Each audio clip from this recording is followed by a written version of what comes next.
Hey guys, welcome back, Jimbo. Well, let's see what I got done last week here to see how close we are now to getting back out in the water.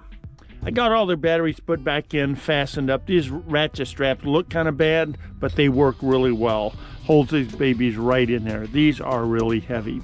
Got all the wiring, all my charging plugged in here, going through the fuses. Each battery now has its own charger. This one now is being charged with 5 solar panels of 550 watts each, and it works great. Plenty of solar power, even though I've got this giant tree right here. Blocks the sun, and it's winter time here. Plenty of solar to keep this up. One thing that I did notice when I was looking at this is I really wanted to change this power panel out.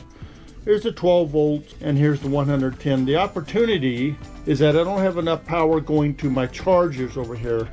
I'm not really sure how to do this, so I'm probably just going to leave this alone, but let me show you why I need more breakers. First off, I have to put a power plug here for my computers and stuff. There's plenty of room right there in that wall, but for right now I just run this extension plug. I know it looks really cheesy, but I don't really have another way to do it. If I put a plug in here, I might kick it with my feet. For right now, I'm just going to use that. That'll run my laptop and computer and stuff like that, and the monitors. Right now, the way I have this set up is I have 2 of the chargers that came with the batteries here, and it goes into that 4-banger right there. 4-ganger only has 1 cable going to it, which is 15 to 20 amps. These pull about 8 amps each going into that plug. I've got a couple of cool devices going on there to help me with that, because I really can't charge both batteries at the same time because it's pulling that max.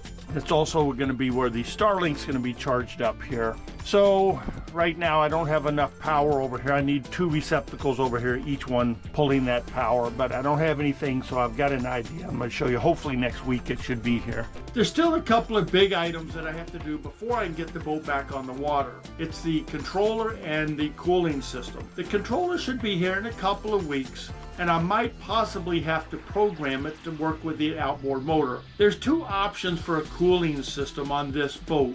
One of them is what came with the motor. It has an impeller. It pulls in the water from the lake, circulates it through the motor and the controller, and then spits it back out into the lake. That's a very efficient cooling system. However, I'd kind of planned on taking this boat down to the Gulf Coast, which has salt water.